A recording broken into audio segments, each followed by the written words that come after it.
My dear students, आज की class है हार्दिकी चक्र के बारे में, यानी जिसे हम हृदय चक्र भी कहते हैं। तो हृदय के एक स्पंदन के भीतर जो आदान प्रदान होता है उसके ठीक वाले स्पंदन, यानी कि जिसे हम बीट कहते हैं, जो स्पंदन को बीट कहते हैं, हार्ट बीट, उसमें भी वही दोहराया जाता है। इसी चक्र को कहते हैं हार्दिकी चक्र। ठीक है, मतलब हृदय में स्पंदन लगातार होते रहना। और स्वस्थ हृदय जो होता है, एक मनुष्य के स्वस्थ हृदय की जो गति होती है 1 मिनट में 75 बार धड़कता है, 0.8 प्रति सेकेंड। हार्दिकी चक्र यानी हृदय चक्र में निम्नलिखित 4 क्रियाएं होती हैं। पहला होता है ग्राहक कोष्ठी अनुशिथिलन, ग्राहक कोष्ठी, छेपक कोष्ठी संकुचन और छेपक कोष्ठी अनुशिथिलन। ठीक है, इसमें आता है उसके बाद फुफ्फुसी परिसंचरण भी होता है। इसमें क्या होता है कि जब रक्त धमनियों से फेफड़ों में जाता है और धमनियों में जब जाता है रक्त, तो वो अशुद्ध होता है और वापस शिराओं से बाएं ग्राहक कोष्ठ में जब लौटता है तो वो शुद्ध होकर लौटता है। यही प्रक्रिया को फुफ्फुसी परिसंचरण कहा जाता है। प्रणालीबद्ध परिसंचरण, इस प्रक्रिया में अशुद्ध रक्त ऊर्ध्व महाशिरा, अधो महाशिरा, हार्दिक श्रेणियों द्वारा दाएं ग्राहक कोष्ठ में आता है और उसी से दाएं ग्राहक कोष्ठ में आने के बाद वहाँ से फिर दाएं छेपक कोष्ठ में पहुँचता है।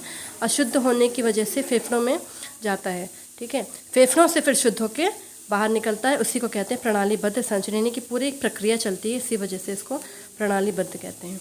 फिर आप जानते हैं कि रक्तचाप और नाड़ी क्या होती है। रक्तचाप होता है जब धमनियों की दीवार पर, जो धमनियाँ होती हैं, ठीक है, उनकी दीवार पर, वॉल पर जब दबाव पड़ता है, ठीक है ना, प्रेशर के साथ, तब उसको बोलते हैं रक्तचाप। और स्फिग्मेनोमीटर होता है रक्तचाप को मापने का यंत्र, जिससे कि हम रक्तचाप को मेज़र कर सकते हैं कितना है, हाई है या लो है। हृत्कुंचन चाप होता है सिस्टोलिक बीपी, जब बायां छेपक कोष्ठ संकुचित होकर रक्त को धमनी से धकेलता है, उसे ही सिस्टोलिक रक्तचाप कहते हैं। इसमें रक्तचाप सबसे अधिक रहता है, यानी कि हाई ब्लड प्रेशर रहता है सिस्टोलिक में। परिनिक्षेपण छाप, इसमें छेपक कोष्ठ फैल जाता है और ग्राहक कोष्ठ से रक्त को अपने अंदर ले लेता है, उसी को कहते हैं वही परिनिक्षेपण रक्तचाप। इस समय रक्तचाप सबसे कम रहता है, यानी कि लो ब्लड प्रेशर जिसे कहते हैं। सिस्टोलिक में हाई रहता है और डायस्टोलिक में लो ब्लड प्रेशर रहता है। ठीक है, अब आइए जानते हैं कि रक्त क्या होता है। रक्त एक लाल रंग का तरल पदार्थ होता है जो शरीर के सभी कोशिकाओं को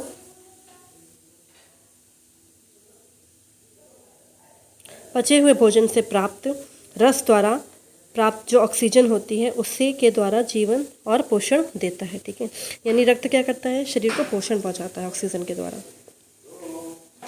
सुर्ख लाल रक्त होता है, ऑक्सीजन के कण धमनियों में, बैंगनी रंग होता है शिराओं में।